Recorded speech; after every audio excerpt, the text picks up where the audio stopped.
So, well, how do you get the white audience? You get children. How do you get to children's TV? Well, you have to edit and change and censorship and all that evil stuff, which is dictated by the government. So the Japanese said, yes, okay, make those changes. Change the name? Okay, change this. Change the cigarette to a lollipop. Okay, whatever, this, that, and the other. And it was what it was. Was it the best decision to make? Obviously not. The fans revolted, this, that, and the other. But now we're in a climate where Funimation has the show, and it's been coming out uncut, and it's doing well, from my understanding. Very well, So, very well. and it's still continuing. So, yay for that. Yes, very good indeed.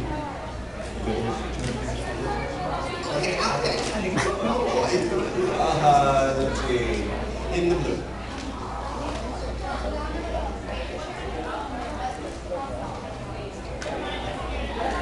Least favorite character we've ever had. Everyone has to have a least. Do we have to? Is that a rule somewhere? Because no one ever told me. Well, that's not a character. That's like a subject. I love math.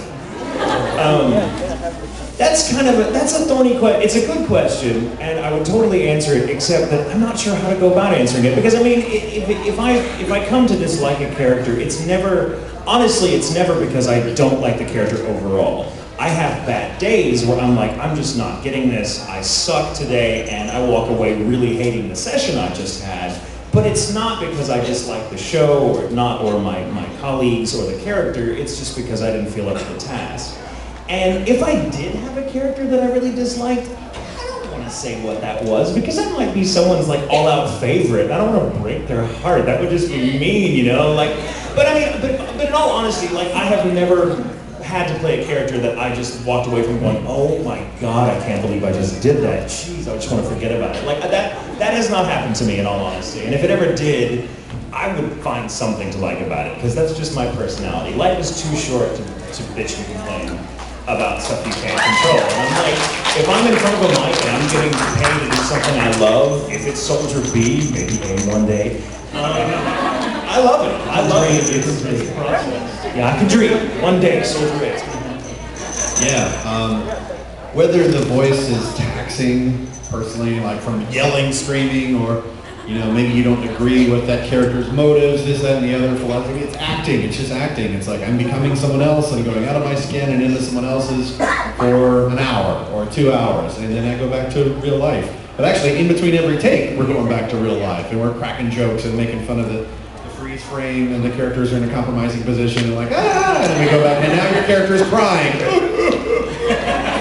Okay, so anyway, blah, blah, blah, profanity, blah, blah, blah, F-bomb, blah, blah, blah. Okay, next line, you're still crying. So yeah, and speaking of crying, a character that I thought was kind of useless was M2, and he's not a big character, but he's in the Dr. Ichigaki saga of Yu Yu Hakusho. There's M1, M2, and M3, these three characters that get possessed by this evil doctor.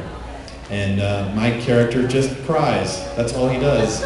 He just sobs. He's got tears rolling down. And he's a playable character in the god-awful PS2 game of Yu Yu Hakusho. It's like, really?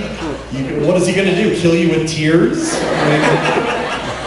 It's not like I hated him. It's just like, he serves no purpose. Why is he playable? Why would you want to play as I'm playing as the crying dude? Epic winning combo, XX triangle triangle. What?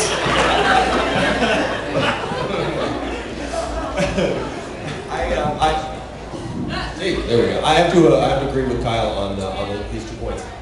One, roles that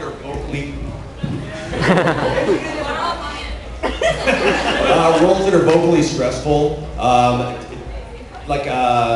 do Rufus for Street Fighter, and I love the character, but it's really hard for me to do. 4 hours of, Ken Masters, your days are numbered. And I'm walking out like this. Video game voice. So that's stuff, but I love Rufus. I love to watch him. It's like, oh, look at him giggle. He's funny. It cracks me up. And the second thing, now, this might sound like heresy, but there was a character that had to grow on me. and that was the character of Headmaster Kyan Cross from Vampire Knight. I got the role, and I really wanted to be on the show. I went online and I looked it up, and it was the only show I'd ever done based on an audition. And I went, oh God, I want the show. I really want the show. And so I got it, and they said, okay, well, he's he's this character, and he's kind of eccentric, and he wears a shawl, but he gets really badass. Okay, so don't worry, you break out the badassery, and we went through 3/4, 4/5 of the show, and he's still wearing that shawl, and he's cooking, and he cries. Those of you who have seen the show, he cries, call me father, and I'm like, okay, where's the badassery you promised me? And finally, at the end of the show, he does break out the badassery. So I did feel that I got payment for that. But that was a character that had to grow on me. It's like enough crying already.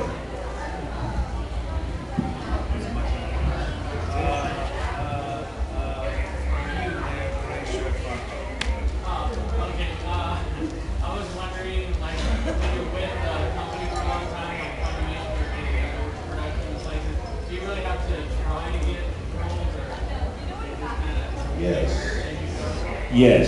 Particularly, actually, I think if you've been with them for a long time, because they get sick of you. They get sick of seeing you every day. They're like, oh my God, don't you have something else to be doing today? I mean, every director is different, and sometimes we get new directors in, producers and stuff like that, and everyone, in my experience, the producers, the directors, the writers are very dedicated to the show that we've been given. They're very familiar with the Japanese, and they're in love with it, and so it's never a thing like, oh, this person's going to play that, this person. It's never just like, we're just building identikit, and here's this, here's the cast. Personally, and for me, because I've done so much up there, I'm constantly struggling to do more because I want to explore more of my range, and I've been fortunate in that I've had a lot of directors like Mike McFarlane who have completely pushed me out of my comfort zone, but I had to work for it, and like the Scar and Fullmetal Alchemist, that wasn't like Mike just came to me and said, you're Scar now, because Damien can't reprise the role. He came to me and said, okay, we're going to audition this, and here's what I need, and it's going to be hard, and good luck! And so, it's part of being an actor. I mean, you go in and it's audition, and really every session is an audition. Not just the initial process. So yeah, you can't afford to get comfortable and think, oh yeah, I got this, because every time I've thought that, I didn't get it. And guess what? That's what I deserved, because I was being, a little too sure of myself. Yeah, because I noticed that, I believe it's Christopher Arts and Sabat, Chris Sabat, yeah. he plays a lot of cool characters, and I just thought, I see that he directed something. Oh yeah. Like, okay, I get it.